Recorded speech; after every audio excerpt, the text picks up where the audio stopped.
네, 이제 10페이지 볼게요. 자, 대원 피협 재관행. 이거 이제 검토하겠습니다. 이제 지금부터는 소장을 잘 써서 적법한 소재가 돼가지고 본안으로 넘어가기. 그래서 이거 잘못하면 부적법 소각화가 이제 나오는 거죠. 부적법 소각화의 반대말은 적법한 소재기예요. 그냥 소재기가 적법하다. 그 다음에 소재기가 부적법하다 할 때는 꼭 마지막에 부적법 소각화 판결을 면치 못한다 이렇게 쓰세요. 법원 그러니까 갑의 입장에서는 면치 못한다. 법원의 입장에서는 한다. 부적법 소각화 판결을 한다 이렇게 쓰고 그 갑의 소재기랑 원고 입장에서는 원고는 부적법 소각화 판결을 면치 못한다 이렇게 쓰시고. 좀 약속된 표현들이라서 그렇습니다. 자, 그 다음에 치송의 이제 대상으로 들어가서 처분 문서가 하나인 경우와 처분 문서가 두 개인 경우가 있는데 처분 문서가 하나인 경우와 두 개인 경우를 나누는 이유는 소장 때문에 나온다고 그랬죠. 소장, 원고, 피고, 인지대 첨부를 하고 그 다음에 뭐뭐에 관한 소라고 이제 이게 있긴 한데 요거는 법원 직원으로 하여금 이 소장을 잘 이렇게 소장이 한 장만 오면 상관인데 여러 장이니까 이렇게 이제 해가지고 분류하는 분류예요, 분류. 그다음에 청구 취지 1번, 그다음에 청구 취지 2번 라는 판결을 구합니다. 이걸 써야 항고 소송이 된다. 이걸 써야 항고 소송이 돼요. 그다음에 입증 방법이 있고 청구 원인 있고 청구 원인 위법하다. 근데 우리는 이 부분은 안 배워요. 여기는 블랙박스 처리돼요. 우리 행정소송법을 쟁송법을 배우는 우리 입장에서는 여기는 블랙박스예요. 그다음에 입증 방법, 그다음에 첨부 서류 이렇게 됐고 첨부 서류 다음에 이제 땡땡년, 땡땡월, 땡땡일 그다음에 접수인 있고 땡땡 법원 귀중 이렇게 돼 있습니다. 이렇게. 요거 기억을 하셔야 돼요. 이거 쟁송법을 하시는 분들이 이거 기억을 못하면 못 푸는 거죠. 아예. 자, 그 다음에 뭐뭐를 한다. 이제 이렇게 되고 이제 요거는 이제 쓰는 건데 이 뭐뭐를 아는 판결을 구합니다. 항고소송 이렇게 돼 있죠. 그런데 요 첨부 서류에 필수적 첨부 서류가 첫 번째 처분서. 그 다음에 두 번째 소장 부본. 이렇게 처분서가 있는데요. 이 두 개는 필수적 첨부 서류예요. 필수적 첨부 서류. 그 다음에 입증 방법에 관한 각종의 첨부 서류가 있죠. 각종의 첨부 서류. 입증 방법에 관한 첨부 서류들이 있어요. 입증 방법. 그러니까 입증에 관한 서류. 서류들 여기에 이제 필수적 첨부죠. 이것도. 이렇게 이제 서류를 하는 건데 이렇게 문서를 주는 건데요. 그때 처분서가 한 장이면 그 한 장을 여기다가 첨부하면 되는데 처분서가 두 장일 때 두 장 다 여기다 첨부해야 될까? 두 장 중에 앞에 나온 걸 첨부해야 될까?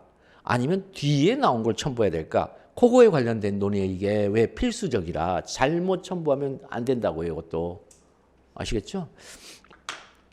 이제 요것 때문에 그렇다는 거. 자, 그래서 서류가 한 장인 경우와 두 장인 경우 문제가 된다는 거. 그러니까 우리의 그 이론에 의해서 이게 문제가 되는 게 아니고 이런 실질적인 현실적인 문제 때문에 이게 문제가 되는 것들이에요. 두 장이냐 한 장이냐는. 자, 그다음에 한 장인 경우. 자, 봅시다. 자, 행정소송을 제기할 수 있는가 이게 나왔는데요. 타입 1-1은 너무 커요. 이건 너무 크니까 넘어갈게요. 이건요. 너무 커. 이거는 원고 적격 이미 다 하셨으니까 할까요, 그냥? 자, 봅시다. 이거 완벽 정리해서 다 했으니까. 자, 타입 1-1. 자,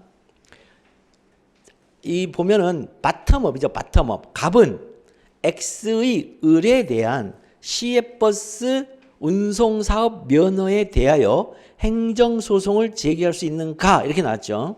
그러면, 자, 문제의 소재에서 묻는 문제를 풀이하려면 도대체 대전제가 뭘까? 첫 번째, 자, 문제의 소재에서 가장 먼저 써야 될 게 대전제.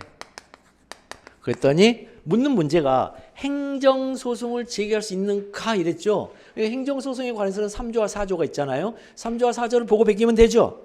행정소송법 제3조에 의하면 3조와 4조에 하면 다 써도 돼요. 3조와 4조에 하면 행정소송은 항고소송, 가로 열고, 취소소송, 무효등 확인소송, 부작위 확인소송, 가로 닫고, 당사자 소송, 기관 소송, 민중소송이다. 이렇게 돼 있고, 그 다음에 소송을 제기하는 사람이 갑이죠, 갑. 이 갑이라는 사람은 일반 국민이죠. 일반 국민이에요.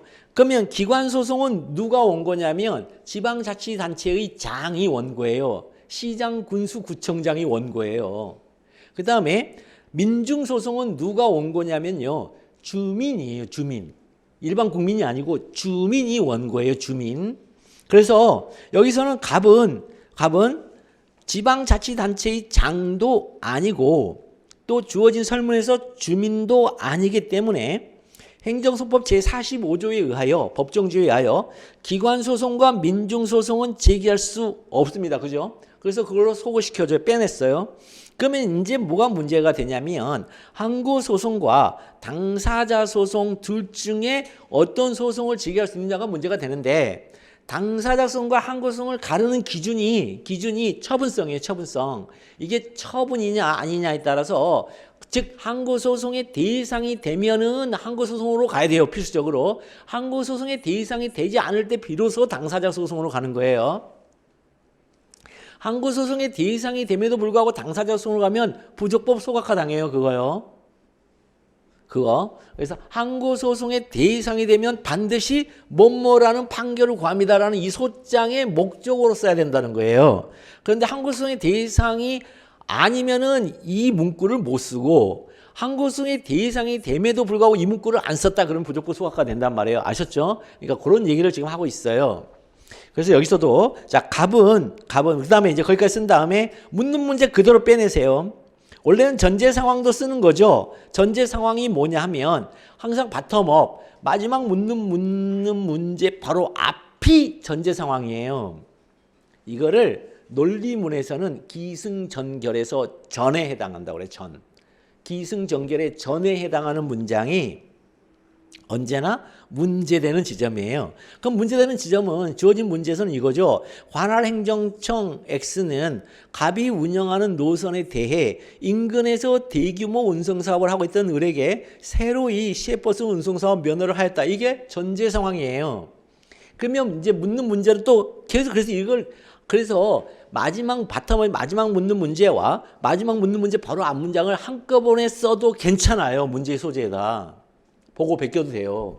여기다가 대전제 쓴 다음에 전제 상황 묻는 문제의 바로 앞 문장 보고 베끼기. 그 다음에 이제 소전제를 빼내려면 문제 된다 안 된다 소전제 빼려면 묻는 문제와 관련하여 이 전제 상황이 대전제가 전제 상황 빼냈더니 뭐가 문제된다 이렇게 빠진단 말이죠. 이게 그러니까 여기도 마찬가지로 기관소송과 민중소송은 제기할 수 없다. 그 다음에 관할행정청 X는 갑이 운영하는 노선에 대해 인근에서 대규모 운송사업을 하고 있던 을에게 새로이 시외버스 운송사업 면허를 하였다. 전제 상황. 갑은 X 을에 대한 시외버스 운송사업 면허에 대해 행정소송을 제기할 수 있는가와 관련하여 첫째, X의 을에 대한 시외버스 운송사업 면허가 항고소송의 대상인지 문제된다. 여기다가 쓸 수 있느냐 항고소송의 대상으로 여기다가 쓸 수 있느냐 항고소송의 대상인지 문제된다. 둘째는 기존업자죠. 기준업자인 갑이 취소소송의 원고적격을 충족하는지 문제된다. 여기서 항고소송의 대상이라고 하고 크게 하고 그 다음에 원고적격으로 넘어갈 때 항고소송의 대상이라고 된다면 원고적격으로 넘어갈 때는 항고소송의 원고적격을 이렇게 쓰는 것보다는 취소소송으로 더 구체적으로 떨어지는 게 더 좋아요. 왜냐하면 무효확인 소송은 중대명백설에 의하여 무효까지 나아가야 돼요. 그런데 취소 소송은 입법하기만 하면 취소해줘요.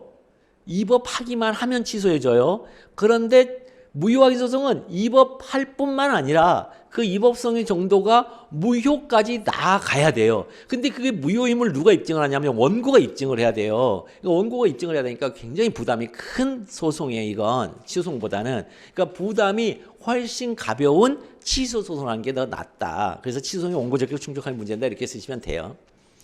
자, 그렇게 쓴 다음에 그 다음에 이제 첫째 문제 된다가 로마자 2번 X의 의뢰에 대한 시외버스 운송사업 면허가 항고소송의 대상인지 여부. 자, 문제의 소재로 들어가면 여기서도 다시 문제의 소재가 나와버리죠. 왜 그러냐면 요 대전제 있잖아요. 요 대전제가 나오면 또 문제의 소재가 돼요. 2번에서 뭐뭐 인지 여부를 풀려고 봤더니 아 여기도 대전제가 또 필요하네? 그러면 여기도 1번 문제의 소재가 되는 거예요. 자, 이렇게 나아가는 것들을 리걸 마인드 있는 답안이라 그래요. 요런 걸. 요렇게 가는 걸. 요렇게. 그래서 항고소송의 대상인지 여부를 검토하려고 봤더니 동법 제38조 제1항 컴마 준용하는 동법 제19조 동법 제2조 제1항 제1호에 의하면 항고소송의 대상이 되는 처분이란 행정청에 행하는 구체적 사실이나 법 집행으로서의 공권력의 행사 또는 그거와 그 밖에 해주는 행정작용을 말한다는 이 대전제가 또 동원이 된다는 거예요. 이 문제를 풀려면. 즉 대전제 딴 거 없죠. 적용되는 법률 규정이 또 필요하네. 적용되는 법률 규정이 또 필요하네. 그러면은 대전제로 다시 쓰면서 문제의 소지를 또 써줘야 된다는 거예요. 여기서. 그리고 나서 자 X의 의뢰에 대한 CF 승소하면은 행정청이 행하는 구체적 사실을 하는 법 집행이 맞지요. 맞아요. 그러면 결국은 공권력의 행사가 문제가 되죠. 그죠? 자, 이 법조문을 봤더니 19조 and 2조 1항 1을 봤더니 행정청이 행하는 구체적 사실을 가는 법 집행 으로서의 공권력의 행사 그 거부 그 밖에 이에 준하는 행정작용 이렇게 이제 있잖아요. 이게 그죠? 그러면 이 으로서여라는 것은 법성질에 대한 조사예요. 자, 행정청이 행하는 구체적 사실에 관한 법 집행의 법 성질이 뭐라고요? 요거라는 거예요. 행정청이 행하는 구체적 사실에 관한 법 집행인데 그 성질이 요거라는 거예요. 요거라는 건데 이거라는 건데 우리가 판례를 잘 아셔야 되거든요. 판례는 요거 하고 있잖아요. 요거를 묶어 가지고 뭐라고 하냐면 취소 소송의 대상이 되는 처분 이렇게 얘기하고 있어요. 그 다음에 요거는 별도로 취소의 대상이 되는 거부 처분 이렇게 얘기하고 있어요. 그 다음에 판례가 너무 독특한 게 요걸 묶어가지고 있잖아요. 아예 전체적으로 취소의 대상이 되는 행정청의 행위. 라는 요걸 최근에 만들어냈다는 최근에 봐야 4년밖에 안 되는데 최근에 요 판례가 대두가 됐다는 거예요. 최근에. 지금까지 이 2단계로 풀었는데 요 2단계로 풀어서 취소송의 대상이 되는 처분이냐 아니냐 취소송의 대상이 되는 거부 처분이 아니냐 해서 처분이다 그러면 취소소송 거부 처분이다 취소소송 아니다 부적법 소각화 그렇게 했다가 최근에 와서는 관행실법 제한 요 판례를 통해서 몇 가지 사항들을 구제를 해줘요. 구제를. 그러니까 여기가 일반적인 판례가 아니라는 거예요. 이거는 2단계로 여기서 거절된 애들이 넘어오고 여기서 거절된 애들이 넘어오는 거예요. 그러니까 2단계로 처음부터 다이렉트하게 여기야 이렇게 가는 거 절대 안 돼요. 다이렉트하게. 지금 요거 몇 번 얘기해 드리는지 모르겠지만 그럼 여기서도 시외버스 운송사업 면허이잖아요. 시외버스 운송사업 면허이기 때문에 여기에 해당하는지가 문제가 되죠. 왜냐하면 거부가 아니기 때문에 지금 여기에 해당하느냐 이거. 자, 그래서 그 판례 그대로 쓰시면 돼요. X의 의뢰에 대한 시외버스 운송사업 면허가 항고소송의 대상인지와 관련하여 항고소송의 대상인지 여부, 항고소송의 대상인지와 관련하여. 그러니까 목차가 그대로 문제가 되고 여기서는 문제가 돼. 인지와 관련하여 X의 의뢰에 대한 시외버스 면허가 항고소송의 대상이 되는 처분이 문제된다. 항고소송의 대상에는 판례가 3개를 가리키고 있다고요. 항고소송의 대상이 되는 처분, 항고소송의 대상이 되는 거부처분, 항고소송의 대상이 되는 행정청 행위 이 3개가 있는데 그중에 항고소송의 대상인지와 관련하여 항고소송의 대상이 되는 처분인지 문제된다. 그중에 이 3개 중에 판례 이렇게 하시면 돼요. 그러니까 이 법률 규정과 이 판례가 버무려져서 이렇게 나와야 돼요. 요렇게 굉장히 그러니까 안 배우면 무척 어려운 답안 작성인데 규칙성을 배우면 하나도 어렵지가 않아요. 규칙성을 배우면 그러니까 법학 답안은 본인이 배운 것들, 암기한 것들, 보고 베낄 것들을 어떤 규칙성에 따라서 배열할 거냐만 배우면 돼요. 답안 작성은 배열. 그러니까 그 배열을 그러니까 제가 항상 속으로 이게 과연 가르칠 만한 가치가 있는 건가? 배열만 가르치는 건데 이제 이런 생각을 할 때가 있다고요. 제가 그러니까 배열만 잘 배우면 돼요. 앞에만 잘 배우면 뒤는 기계적으로 이제 공부만 하는 거예요. 사실은. 이제 강사 이제 말을 들으면 이제 기억이 오래 간다는 것밖에 없죠. 사실 그것밖에 없어요. 자, 그래서 처분인지 문제된다? 그럼 인지 여부죠. 다시 다음 목차가. 그래서 X 2번 목차가 X 의뢰에 대한 시범사원 면허가 항구성의 대상이 되는 처분인지 여부 다시 판사죠. 판례사안의 경우 목차가 다시 판사로 나가죠. 판례사안의 경우. 근데 여기서 굉장히 독특하죠. 양가로죠. 이거 원래는 반가로 그다음에 양가로거든요. 목차가. 왜냐하면 한쪽이 오픈이 돼야 더 큰 목차인데 법학에서는 폐쇄된 게 더 큰 목차예요. 신기하죠? 양가로 그다음에 반가로예요. 그다음에 그다음에 나예요. 이렇게 가요. 이게. 이렇게. 왜 그러냐면 최초로 쓴 교수님이 잘못 쓴 거예요. 서울대 법대에서 최초로 행정법 교과서를 쓰신 분이 잘못 쓴 거예요. 그분이 배출한 후학들이 다 우리 교수님이 이렇게 쓰냐, 다 이렇게 쓰다 보니까 전국에 쫙 퍼져가지고 이렇게 약속된 거예요. 그러니까 여러분들도 내가 배울 때는 이렇게 안 배웠는데 어쩔 수 없어요. 이건 약속이라. 그러니까 이렇게 쓰세요. 방가로 1판례, 방가로 2사. 그렇게 써도 상관없어요, 사실. 그렇게 써도 상관은 없는데, 근데 이거 채점자 입장에선 이게 익숙하다는 거예요. 이런 기호들이. 판례, 항고소송의 대상이 되는 처분은, 자, 원칙적으로 행공특법, 구원의기, 국권, 직관, 이러죠. 행공특법, 구원의기, 국권, 직관. 이 표현을 보시면 아시겠지만, 권리의 설정을 명하고 의무의 부담을 명하는 것이지, 권리를 주고 의무를 시키고 이거 아니에요. 설정을 명하는 거예요. 명하면 그 명한 설정에 따라서 이제 국민인 내가 권리를 행사할 수 있는 거예요. 좀 다른 얘기예요. 민법에서는 상대방한테 권리를 줘요. 민법은 법률행위 양 당사자가 예컨대 내가 10,000원에 그 케이스 살게. 그러면 둘 사이에서 약속에 따라서 그 케이스 내가 가질 권리자. 그 대신 너는 케이스에 대한 돈 가질 권리자. 상대방은 케이스를 넘길 의무자. 나는 돈을 넘길 의무자. 그런데 이게 다 뭘로 이루어졌어요? 행위 청구권으로 이루어져 있어요. 그래서 물건 인도 청구권, 대금 지급 청구권 이렇게 이루어져 있어요. 그게 힘이에요. 힘인데 우리 이쪽에 처분에 와서는 처분청이 너 이거 해라고 명령하는 거예요. 너 권리자. 그래 버리면 처분청한테 야 너 이거 내놔 이렇게 할 수가 없는 거예요. 그죠? 예컨대 허가 같은 경우 허가도 일종의 권리의 설정을 명한다고 판례는 그렇게 보는 건데 자연적자의 회복이긴 하지만 허가 같은 경우 예컨대 내가 음식점을 하고 싶어요. 그럼 허가를 받는단 말이에요. 그러면 허가 권리를 주는 게 아니에요.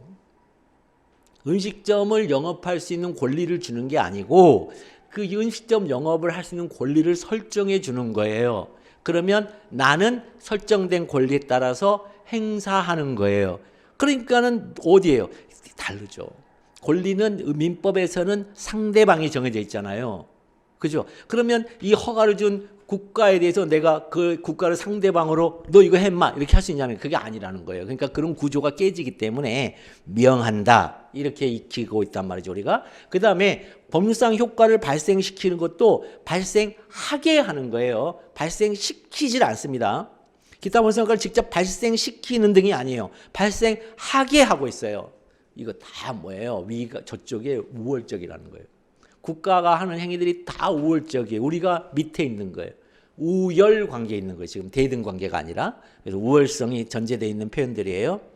자, 그 다음에 사안의 경우도 임으로 이어서 이다 이렇게 쓰라고 그랬죠. 그러면 X의 시행법승사업 면허는 여객 자동차 운수 사업법에 의하여, 즉 행정청의 공법상 행위죠. 그 다음에 특정사항이죠. 을이라는 특정인에게 특정한 시외버스 노선에서의 권리 설정을 명하죠. 독점적인 운송 사건의 설정을 명하는 행위. 자, 임으로 마지막으로 넘어가서 국민의 권리에 직접 관계가 있는 행위 이어서 주어로 넘어와서 항고송의 대상이들은 처분이다. 됐죠? 그 다음에 이제 강학상 특허인데, 강학상 허가와 특허의 차이는 뭐냐면, 허가는 개인이 할 수 있는 것. 허가. 특허는 좀 대규모의 조직이나 대규모의 자본이 필요한 것. 그걸 특허라 그래요. 이게 특허 허가의 상대화 현상 때문에 최근에는 그러는데, 왜 상대화 현상이 뭐냐면, 특허는 국가가 하냐 마냐에 대한 전속적인 판단 권한을 갖고 있어요. 그걸 재량행위라 그래요. 전속적인 판단 권한을 갖고 있어서 재량행위예요. 근데 허가는 국가가 재량행위가 아니라 어떤 일정한 조건을 설정해서 이 조건 밑에 있는 사람들은 못 하는데, 이 조건 이상으로 넘어오면 무조건 허가해 줄게. 이게 허가예요. 아셨죠? 그래서 자기 집을 내가 짓기 허가, 건축 허가. 그런데 아파트 짓기 특허. 거기는 개인이 할 수가 없으니까. 이게 대표적인 거. 그 다음에 내가 자가용 몰기 운전면허, 개인 택시 특허. 왜냐하면 정해져 있으니까. 아무나 다 주는 게 아니고 서울시의 교통량에 따라서 정해져 있으니까. 그런 거. 그런 공익이죠. 그건 공익을 이제 고려한다고 하는 거죠. 그런 것들. 그러니까 허가 특허는 이런 거니까, 뭐 여기서 만약에 허가 특허를 좀 잘못 썼다. 괜찮아요. 괜찮은데 기속재량에서 조금 심각한 문제가 발생하고 있지만 그래도 빵점은 안 나와요. 괜찮아요. 어쨌든 그러니까 이건 강항상 특허예요.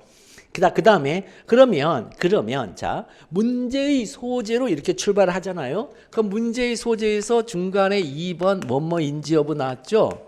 인지 여부. 그러면 뭐 3번도 있을 수 있죠. 3번 블라블라블라 뭐뭐인지 여부. 3번까지 나올 수 있죠. 그러면 항상 마지막은 소결이에요. 이거 꼭 잊어버리면 안 돼요. 마지막 항상 소결이에요. 요 소결은 목차에 대한 답을 해줘야 돼요. 목차에 대한 답. 그럼 여기서도 X의 을에 대한 시행법사업 면허가 항구성의 대상인지 여부, 여기에 대한 답을 해줘야 돼요. 소결에서. 소결 X의 을에 대한 시행버스 운송사업 면허는 은는이가 해서 면허가는 이제 은는으로 바뀌어야지. 면허는 항구성의 대상인지 여부, 항구성의 대상이다예요. 이거 반드시 소결. 그러니까 문제의 소재로 출발하면 소결이죠. 근데 만약에 이 문제의 소재가 1번이 아니고 로마자 1번으로 가면 마지막은 설문 해결이에요. 근데 그게 로마자 안에 들어가서 아라비아 숫자 나올 때는 소결로, 밖으로 로마자로 나오면 설문 해결이고. 좀 차이가 있죠. 자, 그런 식으로 머릿속에 잘 보세요. 규칙성이에요. 규칙성. 그 다음에 이제 여기서 다른 사람과 점수 차이가 날 수 있는 언급이 나와요. 그 다음 볼까요? 제소기간의 도가가 문제되지 아니하므로, 여기서 제소기간의 도가가 왜 문제되지 않냐면 주어진 설문에 제소기간의 언급이 없어요. 제소기간의 언급이 없다는 얘기는 문제가 안 된다는 거예요. 그게. 제소기간에 언급이 없으면 문제가 안 돼. 근데 여기서 가정적으로 써요. 신림동의 답안들이. 그 큰일 나요. 가정적인 거 없어요. 법학 답안에는. 언급이 없으면 문제 안 되는 거예요. 언급이 없으면 안 될 수도 있어요. 안 될 수 있지만 일반적으로 문제가 안 된다는 거예요. 그러니까 제소기간 얘기가 없어요. 날짜 얘기가 없어요. 주어진 설문에. 그러니까 제소기간의 도가가 문제가 되질 않아요. 제소기간의 도가가 문제가 되지 않는다는 얘기는 위법성의 확인만으로 인용 판결을 받을 수 있는 취소 소송을 제기하는 것이 무효확인 소송의 제기보다 더 실효적이에요. 자, 여기서 실효적이라는 표현을 주의하셔야 돼요. 실효적이다, 더 직접적이다 이런 말씀 안 돼요. 직접적이다 이러면 빵점이에요. 직접적이었으면 이건 진짜 점수가 없어요. 빵점이에요. 왜냐하면 보충성 논의로 가버리기 때문에 그래요. 그거. 그러니까 우리가 완벽 정리해서 배웠다시피 무효확인 소송에 보충성 논의가 필요할까? 필요 없다잖아요. 그러니까 그건 직접 뭐 이런 말이 보충이에요. 절대 그러는 거 쓰면 안 되고 여기다가 자, 더 실효적이다. 실효적이라는 표현을 쓰세요. 실효적이다. 왜 실효적이야? 무효에 대한 원고의 입증의 부담이 없어지니까. 그죠? 그런 뜻이에요. 그러면 이제 두 번째, 둘째 문제 된다. 기존 업자인 갑이 취소 소송의 원고 적격을 충족하는지 여부. 자, 문제에서 똑같죠. 또 문제 소재가 또 필요하죠. 왜요? 대전제로서 적용되는 법률 규정이 필요하니까. 그래서 동법 제12조 제1문에 의하면 취소 소송은 처분의 취소를 구할 범죄 있는 자가 제기할 수 있다. 그 다음에 주어져 있는 목차 그대로 내려서 기존 업자인 갑이 취소의 원고 적격을 충족하는지와 관련하여 첫째, 법률상 이익이며 법률의 범위가 문제된다. 둘째, 기존 업자인 갑이 X에 대한 시효분성사원 면허의 취소를 구할 범죄가 있는 자인지 문제된다. 이렇게 되는데 여기에 중간에 전제 상황을 하나 넣어주면 좋아요. 무슨 얘기냐? 기존 업자인 갑은 을에게 행한, 그러니까 X의 을에 대한 시효분성사원 면허의 제3자이다. 이 표현을 쓰면 좋은 점수를 받지요. 문제의 소재에서 법조문 다음으로 동법 제12조 제1문에 하면 처분의 취소를 구할 범죄가 있는 자가 제기할 수 있다. 기존 업자인 갑은 X의 을에 대한 시효분성사원 면허 처분의 제3자이다. 면허의 제3자이다. 그런 다음에 기존 업자인 갑이 시효의 원고 적격을 충족하는지와 관련한 제3자니까 법률상 이익이며 법률의 범위가 문제된다. 둘째, 기존 업자인 갑이 X에 대한 시효분성사원 면허의 취소를 구할 법률상 있는 자인지 문제된다. 그래서 여기서 이제 취소를 구할 법률상 있는 자는 뭐냐면 자, 처분을 취소한다. 이렇게 할 때 처분의 취소를 구할 법률상 이익 있는 자 이런 뜻이에요. 여기가. 그죠? 처분의 취소를 구할 법률상 있는 자. 그래서 로마자 2번에 항고소송의 대상을 통과했기 때문에 이제 취소한다를 쓸 수 있고 따라서 통과해서 처분의 취소를 구할은 넘어가고 법률상 있는 자. 그래서 법률상 있는 자가 문제가 되는 거죠. 그러면 법률상 이익이 있는 자에서는 법률상 이익의 의미와 법률의 범위가 당연히 문제가 될 수밖에 없습니다. 이거를 규범해석론이라 하는데 이 규범해석론이 이 반영되는 목차가 나와야 좋은 점수를 받습니다.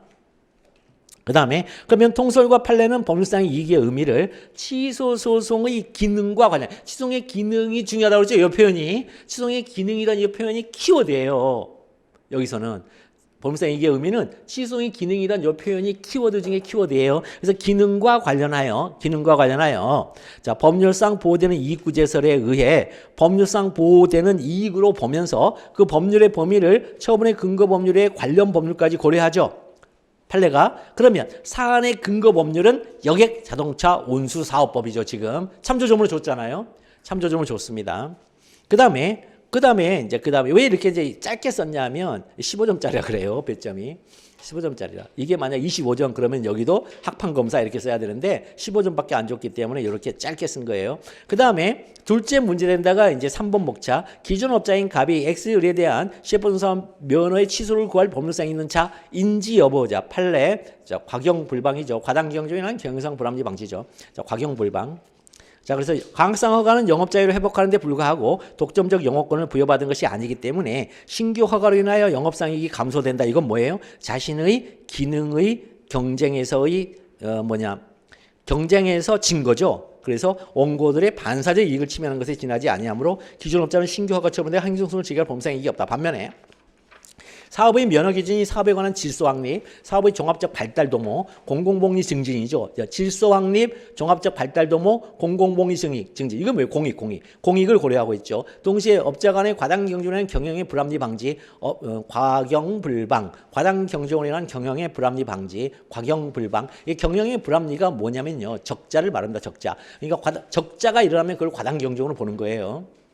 업자 간의 과당 경쟁이라는 경영의 불합리를 미리 방지하는 거죠. 적자를 방지하는 데 그 목적이 있다면 기존 업자는 경업자에 대하여 이루어진 면허나 인허가 등 행정처분의 상대방이 아니라 할지라도 즉 제3자라 할지라도 그 처분의 취소를 할 법률상 이익이 있다. 이렇게 판례가 얘기하고 있죠. 과경불방. 그러면 사안의 경우에서 과경불방을 어디서 봐야 된다고요? 근거 법률에서 찾아야 돼요.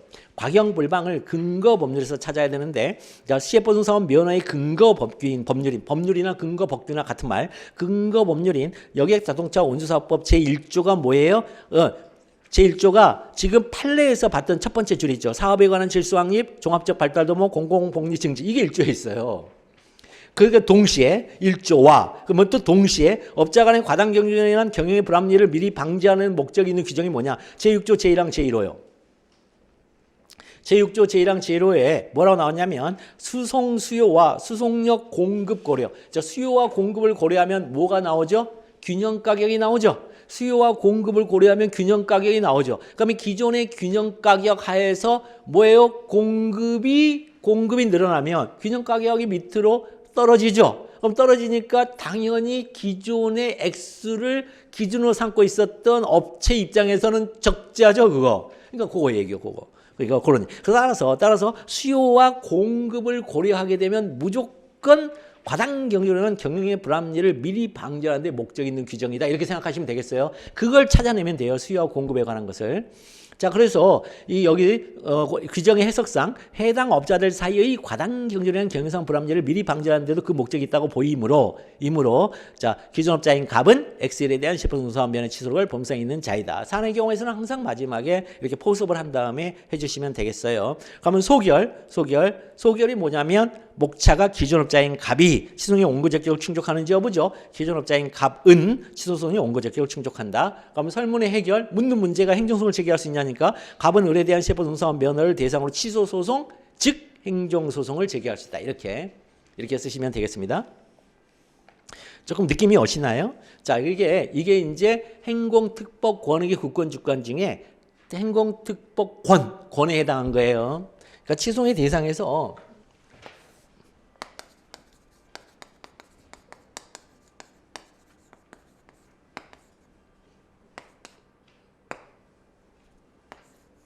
그다음에 국권직관이죠. 이렇게 되는데 판례 요거하고 이렇게 순차적으로 공부를 하시면 되는 거예요. 요거 순차적으로 공부를 하시면 돼요. 전부 다 뭐예요? 취소의 대상이 되는 처분과 관련되어 있는 거예요. 자, 그다음에 타입 1-는 그중에 이제 요거로 넘어가기. 지금 이건 했으니까 이제 이걸로 한번 넘어가면 기타 범상 효과를 직접 발생하게 하는 행위.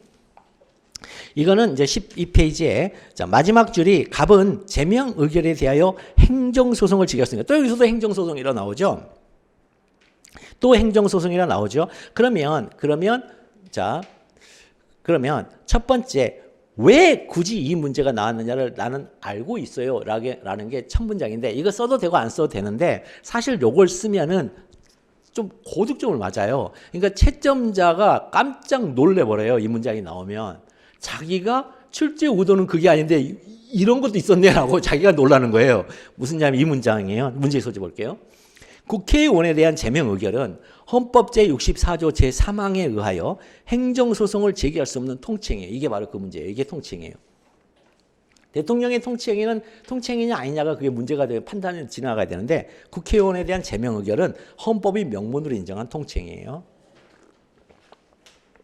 그러면 국회의원에 대한 제명 의결은 통칭인데 헌법의 명문 규정이 있어서 지방의회 의원에 대한 제명 의결은 그럼 뭐냐라는 거죠. 이제 이게 문제가 되는 거예요. 이게 문제가 되는 겁니다. 왜 국회의원에 대한 제명 의결은 민주적 정당성 때문에 인정되는 거거든요. 이 민주적 정당성은 말이 어려운 거지 한마디로 말하면 선거에 의하여 단죄할 수밖에 없다 이런 뜻이에요. 아무리 잘못해도 선거 외에는 국회의원을 벌할 수가 없다 이런 뜻이에요. 아시겠죠? 그게 정치행위이기 때문에. 그러면 지방의회의원은요. 지역적이긴 하나 여전히 민주적 정당성을 갖고 있죠. 얘는 또 선거를 통해서 하니까. 그러면 지역적인 국가적 민주적 정당성을 갖고 있는 국회의원은 물론 지역구에서 선출되긴 하나 국회의원이 되면 국가 이익을 위해서 행위를 해야 된다고 나오거든요, 이게. 그런데 지역적 민족 정당성을 갖고 있는 지방의 의원은 국가 이익이 아니에요. 지역의 이익을 위해서 대변하면 되는 거예요. 그래서 시의원들이 국가 행위에 대해서 고소가 이건 미친놈이야 한마디로 제가 보기에. 이렇게 심각하게 과하게 얘기해도 될지 모르겠지만 그건 자기의 소임을 지금 망각하고 있는 거예요. 서울시 의원이 무슨 고소 고발하는 이건 말도 안 되는 행위라고요. 그런 건. 서울시의 시정에 대해서 잘하는 게 서울시의 의원이에요. 그렇기 때문에 지역적 민주적 정당성인데 뭐 동일한 근데 어쨌든 민주적 정당성을 갖고 있는 국회의원에 대한 제명 의결은 통치행위라 해서 행정성을 제기할 수 없게 하겠는데 그럼 지방의 의원의 제명 의결도 혹시 통치행위 아닐까라는 그런 의문점이 있다는 거죠. 그래서 이 문장이 나오면 돼요. 그러면 낸 사람이 나는 이건 생각도 못했는데 갑자기 왜 나지 이러다가 갑자기 이제 터지는 거죠. 그 다음에 행정소송법 제3조 행정소송을 제기할 수 있냐고 했으니까 행정소송법 제3조에 하면 행정소송은 항고소송, 당사자, 기관소송, 민중소송이죠. 그런데 이 갑은 지방의회 의원이지 지방의회, 지방자치단체의 장도 아니고 주민도 아니죠. 그래서 갑은 동법 제45조에 하여 기관소송과 민소송은 제기할 수 없어요. 그렇죠? 제기할 수 없습니다. 그러면 이제 항고소송과 당사소송을 제기할 수 있냐 이게 문제가 되는데 갑은 제명 의결에 대하여 행정소송을 제기할 수 있는 것과 관련하여 Y구 의회의 의원직 제명 의결이 항고소송의 대상인지 문제된다예요. 항상 똑같이 쓰죠. 항상.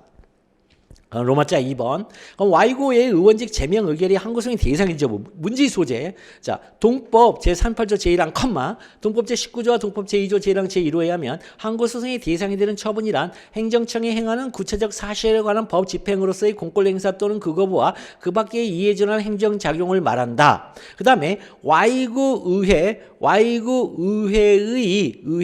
의원직 제명 의결은 행정청이 행하는 구체적 사실에 관한 법 집행이다예요. 사실은. 근데 행정청이 행하는 구체적 사실에 관한 법 집행이다가 성립이 되려면 다음 목차 Y구 의회가 행정청이어야 되죠. 그래서 행정청인지 여부가 중요한 거예요. Y구 의회가. 그 다음에 Y구회가 행정청이라면 그렇다면 의원직 제명 의결은 행정청이 행하는 구체적 사실에 관한 법 집행이 될 것인데 그렇다면 그 성질이 공권력 행사 즉 항고소송의 대상이 되는 처분이냐는 거죠. 연결이 되십니까? 자, 그래서 첫 번째가 항고소송의 대상인지와 관련해 첫째 Y구회가 행정청인지 문제된다. 그 다음에 둘째는 Y구회가 행한 의원직 제명 의결은 행정청이 행하는 구체적 사실은 법 집행이 되죠. 왜? 의원직 제명 의결이라는 구체적인 사실행위를 하면서 누구에게 했어요? Y구 의회 의원인 갑이라는 개별인에게 했으니까 구체적 사실에 관한 집행인데 이게 법 집행이냐 했더니 참조조문에 있는 지방자치법 제86조에서 징계를 했잖아요. 그러니까 86조에 의한 법 집행이에요, 이게. 그러니까 당연히 Y구 의회가 행정청이라고 결론이 내려진다면 Y구 의회가 갑에게 행한 의원직 제명 의결은 행정청에 행하는 구체적 사실에 관한 법 집행이 되는데 그게 공권력 행사, 즉 공권력 행사 3개 중에 이 공권력 행사 3개 중에 항고소송의 대상이 되는 처분이라는 거예요. 이 3개 중에. 이게. 자, 그래서 첫 번째 Y구 의회가 행정청인지 문제된다. 행정청인지 여부. 양가로 1번 행정청. 근데 이 행정청은 지금 행정소송에 있어서의 행정청을 말하는 것이지 우리가 흔히 얘기하는 일반 상식적인 행정청이 아니에요. 근데 이 행정청이라는 정의 여러분들이 이제 비치법 좀 보시면 아시겠지만 모든 법에 비치법전에 있는 공인노무사 모든 법의 2조가 정의 규정이에요. 모든 법의 2조는 정의 규정이에요. 1조는 목적 규정이에요. 1조는 이 법이 실현하고자 하는 목적. 2조가 정의. 모든 법이 다 그래요. 모든 법이.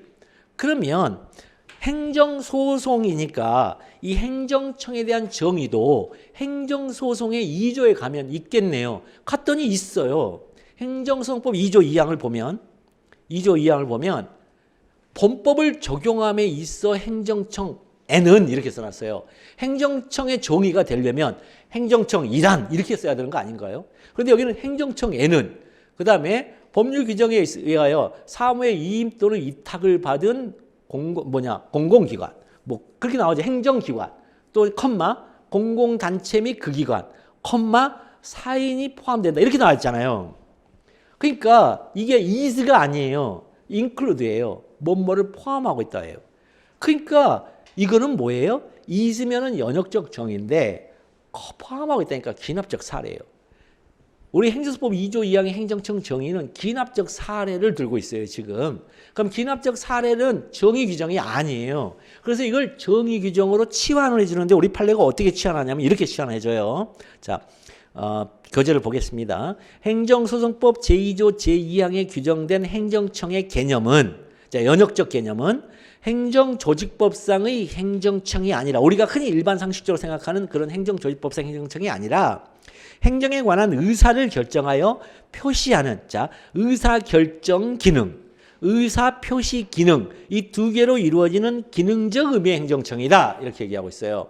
따라서 의사결정 기능 and 의사표시 기능을 동시에 하는 기능적 의미 행정청도 있고, 의사결정 기능만 하는 기능적 행정청과 의사표시 기능만 하는 기능적 의미 행정청 둘로 이루어지는 처분도 있어요. 행정행위도 있어요. 행정청의 행위도 있어요. 그렇게. 자, 그래서 사안의 경우를 봤더니 지방의회는 기능적으로 뭘 행하냐면 여기서 핵심 키워드는 그 소속 의원에 대한 징계 의결, 그 소속 의장에 대한 불신임 의결이에요. 지방의회는 기능적으로 의사를 결정하고 표시를 하는데 의사를 결정하고 표시하는 대상이 두 개밖에 없어요. 지방의회가 합의제 행정청으로서 의사를 결정하고 표시하는 대상 행위가 두 개밖에 없어요. 그 소속 의원에 대한 징계 의결, 그 소속 의장에 대한 불신임 의결. 요 두 개만 행정청이 돼요. 자, 그래서 지방의회는 기능적으로 그 소속 의원에 대한 징계 의결이나 그 소속 의장에 대한 불신임 의결에 있어서 그 의사를 결정하고 표시하는 합의제 행정청이다.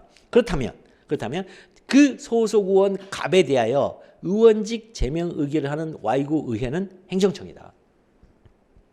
그렇다면 이 Y구 의회가 그 소속 의원 갑에게 행한 의원직 제명 의결이 항고소송의 대상이 되는 처분이냐는 거죠. 처분인저부 판례 행공특보권익위 국권직관. 자, 사안의 경우를 봤더니, 자, 지방의회가 그 소속 의원 갑에 대하여 주어진 설문에 봤더니 의원으로서의 품위 손상 행위를 이유로 행하는 의원직 제명 의결은, 자, 그 효과가 어디냐? 자, 참조조문 보겠습니다. 88조 징계의 종류와 의결 1항 제1항 징계의 종류는 다음과 같다. 제4호 제명. 제4호의 제명이라고 써져 있죠. 이 제명의 의미, 법률상 의미는 신분 박탈입니다. 제명의 법률상 의미는 신분 박탈이에요. 그냥 신분 박탈이에요. 따라서 38조에 의하면 효과, 이게 징계의 종류가, 자, 제가 옛날에 얘기해드렸죠. 목적, 취지, 기능, 효과, 종류 다 같은 말이라고. 그럼 여기서 종류라니까 이건 효과죠. 그래서 1호가 공개회의에 의해서의 경고 효과, 2호가 공개회의에 의해서의 사과 효과, 3호가 30일 이내에 출석 정지 효과, 4호가 제명 효과예요. 그럼 제명 효과가 뭐라고? 제명이 신분 박탈이라는 뜻이란 말입니다. 자, 그래서 나왔죠. 자, 그래서 자, 사안의 경우 두 번째 줄 의원직에서의 신분 박탈이라는 효과, 종류와 같은 말, 신분 박탈의 효과를 어디서 내놨다는 거예요? 지방자치법 88조 제1항 제4호에다가 해놨다는 거죠. 그러니까 이 4호에 하여 직접 발생하죠. 4호에 하여 직접 발생, 그 다음에 한다가 아니라 하게 하는 등 기타 법률상 효과를 직접 발생하게 하는 행위, 그렇게 넘어야죠. 그러니까 여기서도 4호에 직접 발생하게 하는 행위, 임으로 이어서이다. 임으로 국민의 권리에 직접 관계가 있는 행위여서 항고소의 대상이 되는 처분이다. 임으로 이어서이다. 그 다음에 소결이 필요하죠. 문제의 소지에서 출발했으니까 4번 소결. Y구 의회의 의원직 제명 의결은 이를 은으로 바꿔주고, 의결은 항고소의 대상인 저부 항고소의 대상이다. 설문의 결 Y구 의회의 의원직 제명 의결은 항고소의 대상이다. 갑은 제명 의결에 대하여 항고소 즉 행정소송을 제기할 수 있다. 왜냐하면 헌법에 의해 명문 규정으로 행정소송을 제기할 수 없도록 하는 통치라는 규정이 없기 때문에 그렇습니다. 자, 이렇게 기억하시면 되겠습니다. 자, 그 다음에 쭉 이제 넘겨서 실권 밀관은 이거는 넘길게요. 자, 2기 때 할 것이고, 그 다음에 자, 16페이지에 신고를 수리하는 이 수리 파트는 2기 때 몰아서 할게요. 수리 파트는 몰아서 하겠습니다. 그 다음에 자 19페이지 넘어가겠습니다. 19페이지는 뭐냐면 자 요거 그 밖에 이에 준하는 행정작용이 있죠. 그 밖에 이에 준하는 행정작용은 그 밖에 행정작용 이에 준하는 행정작용의 and라고 그랬죠. 요거 and. 그러면 그 밖에 행정작용이 뭔지부터 우리가 알고 있어야 되겠죠. 그 밖에 행정작용. 그러면 그 밖에 행정작용을 알기 전에 그렇다면 행정작용 전체는 뭐냐라는 거죠. 행정작용은 뭐냐. 행정작용은 7개의 행정작용이 있다 그랬죠. 첫 번째 행정 입법, 두 번째 행정 계획, 세 번째 행정 행위, 네 번째 공법상 계약, 다섯 번째 행정상 사실행위, 그 다음에 행정 지도, 그 다음에 사법 형식의 행정작용, 이렇게 있다고 그랬죠. 요거 그 밖에 행위에는 그 밖에 행정작용에 그 밖에 그러면 그가 되려면은 그에 해당하는 그 밖에 그에 해당하는 애가 하나 있어야 될 거 아니에요. 그가 얘를 말하죠. 그러니까 얘를 지우면 그 밖에 행정작용이 되는 거죠. 그 밖의가 아니에요. 그 밖에요. 그러니까 그 밖에라는 말은 행정작용은 딱 요 7개 밖에 없다 이런 뜻이에요. 폐쇄 시스템이에요. 그 밖의 하면은 이거 있는데 아직도 밝혀지지 않은 것들이 있어. 이게 그 밖의예요. 근데 그 밖에는 이게 없다는 거예요. 아시죠? 폐쇄. 그래서 행정행위가 지워지면 그 밖의 행정자. 근데 이 행정행위를 우리 판례가 행공특법 권익위 국권직관이에요. 이게. 행공특법 권익위 국권직관 요게 우리 판례가 기초하고 있는 게 그렇다면 요것이 그 밖의 행정작용이 이에 준한다라는 말은 성질이 공통된 이런 뜻이죠. 그러니까 성질이 같은 성질을 갖고 있다. 그럼 같은 성질이라는 게 요 성질을 갖고 있다는 뜻이거든요. 요 성질을 갖고 있다. 그러면 이 행정입법이 행정행위의 성질을 갖고 있다. 이런 뜻이죠. 그래서 요 시험 문제를 풀 때에는 주어진 게 여기에 해당하는지, 주어진 게 여기에 해당하는지가 중요해요. 그 다음에 공법상 계약하고 행정지도하고 사법형식의 행정작용은 이 안으로 그 밖의 행정작용 중에 이에 준하는 것에서 아예 이에 준하는 것 자체를 논할 수가 없어요. 얘네들은. 왜 논할 수가 없냐 하면 행공특법 권익위를 크게 우리 판례가 그냥 권단공 이렇게 얘기하잖아요. 권력적 단독적 공법행위, 권단공 이렇게 얘기를 해요. 행공특법 권익위 국권직관을 세 글자로 줄이면 권단공이에요. 권력성, 단독성, 공법행위성. 그런데 이 권력성과 단독성, 권력성은 뭐예요? 따르지 않으면 안 된다 이런 뜻이죠. 따르지 않으면 안 돼. 왜 안 돼? 아, 강제집행수단이 있어서 그렇거든. 그런 뜻이에요, 이건요. 그 다음에 단독성은 딱 상대방과 협의하지 않아.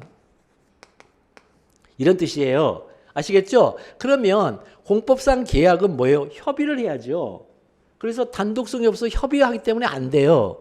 그 다음에 행정지도는 뭐냐면 당사자의 임의적 동의가 필요해요. 그러니까 당연히 협의하고 관련 이것도 안 돼요. 그 다음에 사법형식 행정작용은 공법행위인데 사법이잖아. 사법, 민법행위라고. 그러니까 안 된단 말이에요. 그러니까 이 세 개는 당연히 탈락을 해버려요.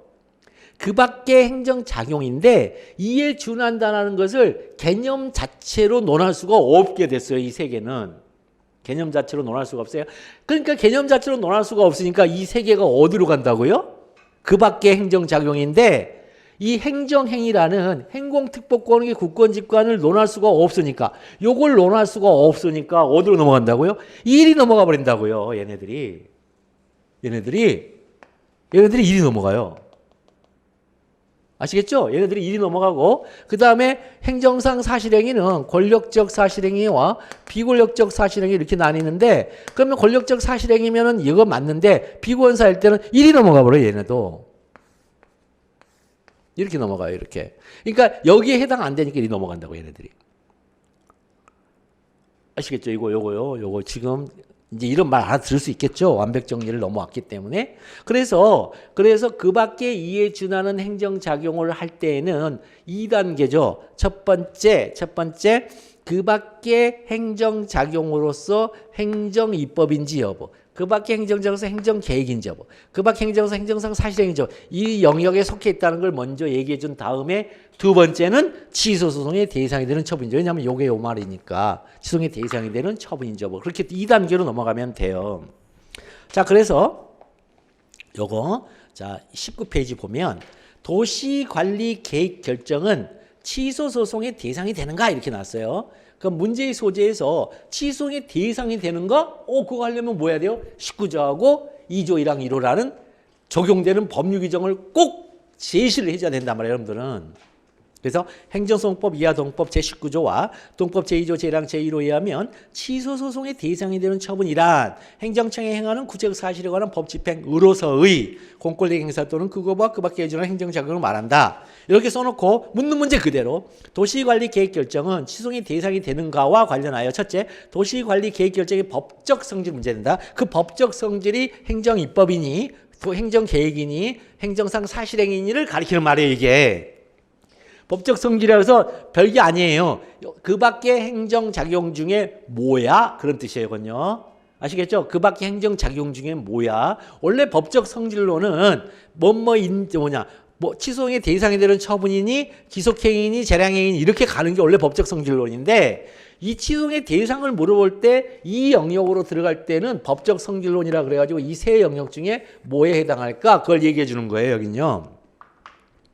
그러면 첫 번째 도시관리 계획 결정의 법적 성질이 문제돼요. 그래서 결론적으로 이거는 행정계획인데요. 그렇다면 그 행정계획인 도시관리 계획 결정이 취소소송의 대상이 되는 처분인지 문제되는 거죠.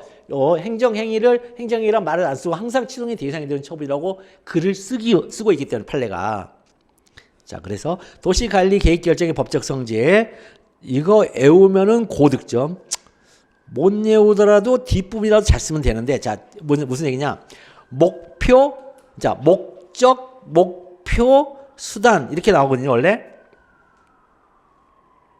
자, 그 다음에, 자, 그래서 행정계획이란, 자, 목표가 나오고 수단이 나옵니다. 목표가 뭐냐면, 도시의 건설, 정비, 개량 등과 같은 특정한 행정 목표예요. 첫 번째는 그 목표가 있고, 두 번째는 수단이 있어요. 자, 수단이 뭐냐면 관련되는 행정수단을 종합조정함이에요. 관련되는 행정수단을 종합조정함이에요. 그리고 나서 마지막이 뭐냐면 활동기준이에요. 활동기준. 그래서 세 개가 나오면 돼요. 목표, 수단, 기준. 목표, 수단, 기준. 이게 뭐예요? 여러분들의 공부 계획이죠. 시험 공부 계획이잖아요. 목표, 시험 합격. 그 다음에 수단, 과목이 4개가 있는데 이 4과목을 몇 개월에서 내가 얼마만큼 공부를 하지? 그 다음에 기준, 오늘, day, 그 다음에 2주간, 한 달, 3개월. 이 기준이 거기에 따라서 내가 공부를 하겠다는. 이게 바로 공부 계획처럼 행정도 동일하게 행정계획을 그렇게 세운단 말이에요. 어려운 말이 아닙니다. 행정계획이란 도시의 건설, 정비, 개량 등과 같은 특정 행정 목표를 달성하기 위하여 자, 행정에 관한 전문적 기술적 판단을 기초로 한다. 행정에 관한 전문적 기술적 판단을 기초로 한다. 이 말은 뭐냐면 처분청이 한다 이런 뜻이에요. 딴 거 없어요. 처분청이 한다 이건. 처분청이 하는 거고, 근데 관련되는 행정수단을 종합 조정함으로써 장래의 일정한 시점에 일정한 질서를 실현하기 위하여 설정한 활동 기준이다. 장래의 일정한 시점에 일정한 질서 실현. 이게 합격이죠, 이게. 합격이죠. 시험 합격이죠. 시험 합격. 그래야 활동 기준이다. 아침에 몇 시에 일어나고 몇 시간 동안 공부하고 다 활동 기준. 보통은 이제 444로 공부하는 거죠. 오전, 오후, 저녁. 444. 예. 444로 공부하고 최하로 이제 442죠. 예. 축구 전형이 아닙니다. 442. 오전 4시간, 오후 4시간, 저녁 2시간. 항상 그렇게 공부. 그 다음에 이제 오후 2시간, 저녁 2시간인데, 그날 좀 덜 공부했네. 그럼 2시간 좀 더 공부하고. 444로 공부하면, 444로 10개월 공부하면 무조건 합격하죠. 근데 아직은 10개월 덜 남은, 이제 10개월 안으로 들어왔으니까 이제 더 공부하셔야 되겠죠. 부족하면. 자, 어쨌든, 그렇게 하시고, 여기 보면 설정 행위다. 그렇다면, 이제 이 주어진 도시관리 계획은 뭐냐라는 거죠. 자, 도시관리 계획은 목표가 뭐냐면 광장 설치죠, 지금. 광장 설치라는 행정 목표를 달성하기 위하여 자, 행정수단을 종합조정했는데 뭐냐면 갑의 토지를 포함한 일단의 지역이죠. 지역이라는 행정수단을 종합조정함으로써 자, 질서, 일정한 시점의 질서가 뭐냐면 휴게 광장 조성을 통한 만남의 장소 제공, 도시경관 향상이라는 장래 일정한 시점의 일정한 질서를 실현하기 위한 설정 행위이므로 행정계획이죠. 이건 행정계획. 그 다음에 자, 이론설에 기초한 판례에 의하면 행정계획은 그 밖의 행정작용이다. 그런데 이원설에 의하면 행정계획은 공권력 행사예요. 이원설에 의하면 행정계획은 공권력 행사인데 이론설에 기초한 판례에 의하면 행정계획은 그 밖의 행정작용이에요. 그러면 그 밖의 행정작용이니까 이제 이에 준하는 행정작용이냐고 문제되죠. 그래서 도시관리계획 결정 이에 준하를 이렇게 판례는 표현하죠. 취소의 대상이 되는 처분인지 여부죠. 그러니까 2단계로. 그러면 다시 행정입법도 이게 규칙과 행정규칙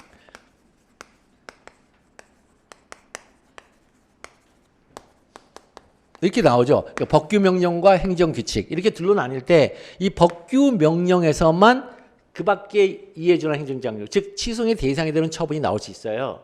규칙은 행정규칙 있죠. 행정규칙은 절대로 취소의 대상이 되는 처분 여기서 통과를 못해요. 행정규칙은 절대로 행정입법에는 두 개가 있어요. 두 개. 행정입법에 즉 법은 한마디로 말해서 스탠다드 기준이에요. 입이라는 것은 만든다예요. 즉 기준 만들기예요. 기준 만들기인데 이 행정청이 기준 만들기. 행정청이 행하는 기준 만들기예요. 근데 이 만들어진 기준이 자기 밑에 부하 직원들을 향해 있으면 행정규칙이라 그러고 부하 직원이 아닌 국민들한테 지키라고 나오면 법규명령이라 그래요. 아시겠죠? 그래서 일반적으로 이게 미친 듯이 나오는 거예요. 행정규칙이. 일반적으로. 법규명령이 안 나오고 그러니까 행정규칙은 누구한테 향했다고요? 국민이 아니라 공무원, 자기 밑에 부하 직원들에 향했기 때문에 취소의 대상이 되는 처분이 안 되죠. 왜? 국권 직관이 아니니까 이건. 국민의 권리 의무에 직접 관계가 있는 기준이 안 된단 말이죠. 이거는. 그런데 이 법규는 당연히 국민의 권리 의무에 직접 관계가 아니라 일반 추상적 관계를 갖고 있죠.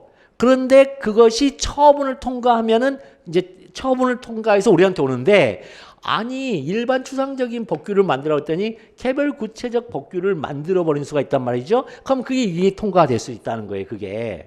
그래서 처분적 법규인데 문제는 시험 문제가 이 규칙 중에 일로 넘어가서 이렇게 가는 수가 있다는 거예요. 이 규칙 중에 일이 넘어가서 이렇게 가는 수가 있다는 거예요. 이거를 법령 보충적 행정규칙이라고 완벽정리 시간에 전달했잖아요. 이거. 그거예요. 그러니까 이건 여기 행정입법의 영역과 행정계획의 영역과 행정상 사실행위의 영역에서 시험 문제가 나오면 목차가 동일해요. 문제의 소재, 법적 성질, 취소의 대상인지 여부, 설문 해결. 항상 목차가 동일해요. 그 대신 여기서는 법적 성질이 무척 논쟁이 길어요. 행정규칙인데 일이 넘어가려고 해야 되니까 논쟁이 길죠. 그리고 이쪽하고 이쪽은 논쟁점이 없죠. 법적 성질론에서. 기다 아니다만 하면 되니까.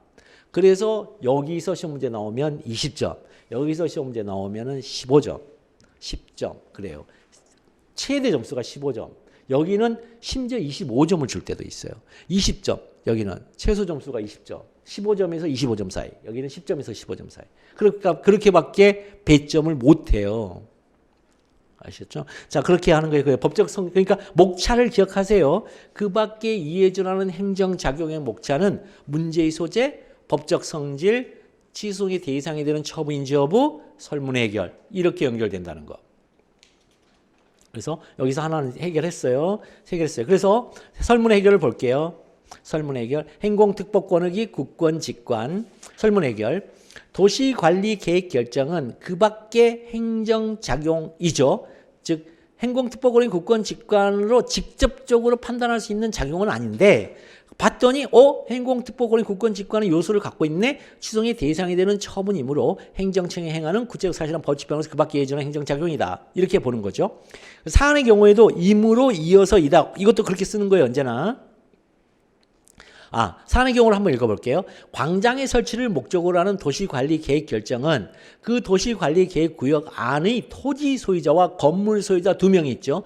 토지 소유자에게 토지 형질 변경 금지, 건물 소유자에게 건축물의 신축, 개축, 증축 금지 등 권리 행사에 일정한 제한을 가하는 의무의 부담을 명함으로 그 다음에 이어서 국민의 권리 의무에 직접 관련이 있는 행위 이어서 이다. 취소의 대상이 되는 처분이다. 이렇게 쓰시면 돼요. 특히나 여기서 설문을 보면요. 설문을 보면 앞에 사례를 보실까요? 앞에 사례를 보면 밑에서 세 번째 줄 위에 보면은 중간에 도시관리계획을 위반 결정하였다. 이 말이 나오죠? 위반 결정, 요 표현 조심하세요. 요 표현이 나와야 취소 소송의 대상이 되는 처분이 돼요. 위반 결정하였다. 혹은 고시하였다. 위반 결정 이렇게 써도 되고 혹은 고시하였다. 이렇게 쓸 때도 있어요. 도시관리계획 결정을 고시하였다. 이렇게 쓰기도 하고 도시관리계획 결정을 위반 결정했다. 이렇게 쓰기도 해요. 다 같은 말이에요. 같은 말. 요렇게 나와야 국민의 권리 의무에 직접 관리 있는 행위가 돼요. 그런데 자기들이 위반만 했어요. 위반 결정해야 되는데 위반만 했어요. 혹은 고시하지 아니하였어요. 그러면 안 돼요. 내부적 의사결정에 머물러 있는 거예요. 그거는 내부적 의사결정에 머물러 있어서 효과가 국민의 권리 의무에 직접 관련 있는 행위로서 효과가 발생하지 않습니다. 그런 행위가 되지 않습니다. 효과로서. 자, 그런 얘기. 그다음에 설문 해결해서 그다음에 그 밖에 이에 준하는 행정작용. 이게 이론설과 이론설에 기초한 판례의 접근 방식이죠. 그다음에 점수를 내가 좀 더 여기서 가산점 2점 정도를 내가 빼고 싶어요. 그러니까 주어져 있는 점수는 15점인가요? 10점짜리죠. 10점짜리인데 내가 빼내고 싶어요. 2점에서 3점 정도를. 그러면 이에 대해서라고 조사를 붙인 다음에 자, 이에 대해서라는 것은 반대 견해를 소개할 때의 법학 답안에 쓰는 약속된 조사예요. 이게 약속된 표현이에요. 이에 대해서 이제 이원서를 소개해 주시면 돼요. 도시관리계획 결정은 행정청이 행하는 구체적 사실화하는 법 집행으로서의 이론설은 그 밖에 예전의 행정작용인데 여기는 공권력 행사로 보는 거죠. 공권력의 행사가 돼요. 그러면 공권력 행사인데 이원설은 이게 꼭 나와야 돼요. 계직구 외부효를 가진 법적 행위. 계직구 외부효를 가진 법적 행위이므로 취소 소송의 대상이 된다는 견해가 있다. 이렇게 넘어가요. 그러니까 판례는 계직구 외부효를 가진 법적 행위가 행공특보권의 국권직관이란 그 표현 안에 다 들어있어요. 이게 이론설은 아예 들어져 있는데 이원설은 공권력의 행사라고 별도로 빼는 다음에 그중에 행공특보 권익위가 판례가 얘기하는 그 계직구 예보를 가진 법적 행위도 있고 계직구 예보를 갖지 못한 법적 행위도 있다. 그래서 되는 행위는 소송의 대상으로 가고 만약 그게 안 된다면 별도의 소송 형식을 인정해 줘야 된다. 그런 견해예요. 이게. 그런 견해. 근데 우리 판례는 별도의 소송 형식, 소위 말하는 무명항고 소송 인정을 안 하고 있다는 거죠. 그래서 이원설에 입각해야 아까 얘기했던 의무행 소송, 예방적 부작위 소송을 인정할 수가 있어요. 요런 논점으로 접근을 해야. 어쨌든 취소의 대상이 된다는 견해가 있다. 그런데 이것만큼은 어느 견해에 의하든 도시관리 계획 결정에 대해 취소를 통하여 다툴 수 있다. 이렇게 쓰시면 되겠습니다. 나머지는 이제 여기도 보면은 강제적 시건장치 해제의 법적 똑같죠. 문제의 소재, 법적 성질, 취소의 대상이 되는 처분인 여부, 설문의 해결. 설문의 해결에서도 이에 대해서 이러면서 이렇게 보고 저도 컨트롤 C에서 컨트롤 V로 붙인다니까요. 그냥. 그 다음에 3문도 문제의 소재, 법적 성질, 취소의 대상이 되는 처분인 여부, 설문의 해결 이렇게 나가고 있죠. 여기도요. 근데 여기는 사실은 배점이 좀 낮지만 사실은 여기는 배점을 15점 이상으로 줘야 돼요. 보건복지부 고시의 법적 성질 이 논증이 굉장히 길어요. 여기가. 이 논증이 굉장히 길거든요. 이게 사실은. 그래서 이게 법령 보충적 행정규칙인데 이 논증이 긴데 여기서 10점을 주니까 그냥 이렇게 쓰고 말았습니다. 어쨌든 이 구조가 똑같다는 걸 기억을 해주세요. 이제 좀 쉬었다가 이제 거부처분 보겠습니다.